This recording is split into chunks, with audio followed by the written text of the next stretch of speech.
நீங்கள் எல்லாரும் சொன்னீங்க டவுன் டு எர்த்தாக இருக்காங்க, அப்பா மாதிரியே உதவி செய்கிறாங்க, எல்லாரோடையும் சகஜமாக பழகுறாங்க அப்படின்னு. இன்னைக்கு இல்லை, இன்னும் எத்தனை ஆண்டு காலம் ஆனாலும் உச்ச நட்சத்திரமாக சண்முக பாண்டியன் அவர்கள் வந்தாலும் இன்னைக்கு எப்படி உங்க அத்தனை பேரிடமும் எளிமையோடும் உங்கள் அன்பு சகோதரர் போல டவுன் டு எர்த்தா இருக்காரோ அப்படிதான் இருப்பார். ஏன்னா சின்ன கை குழந்தை கேப்டன் மேக்கப் போடுவார். 6 மணிக்கெல்லாம் கேப்டன் கிளம்புவார். உங்களுக்கு எல்லாருக்கும் தெரியும். 9 o'clock வித் மேக்கப் ஷூட்டிங்கில் இருக்கணும்னா 6 o'clock இறங்கி கீழே வந்துடும் எங்கள் ரூம் மேலே.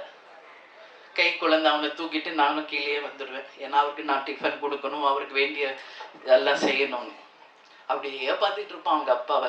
அப்போ ரொம்ப கை குழந்தை அழுவான் ரொம்ப ஜாஸ்தி. எதுக்கு இவன் அழுகிறான்? மூக்கில் லைட்டாக அப்புறம் ஒழுகும் அவருக்கு. கிளம்புவார் ஷூட்டிங்க்கு. நான் சொல்கிறேன், அதெல்லாம் எனக்கு நினச்சா எந்த சங்கோச்சமும் கிடையாது. மூக்கில் ஒழுகும், மேக்கப் போட்டிருப்பார், ட்ரெஸ் போட்டிருப்பாரு. வண்டி ஏற போகும்போது அப்படியே வந்து தாவான். அப்படியே அழகாக அந்த மூக்கை தொடச்சி விட்டு கண்ணை தொடச்சி விட்டு ஒரு முத்தம் கொடுத்துட்டு தான் போவார்.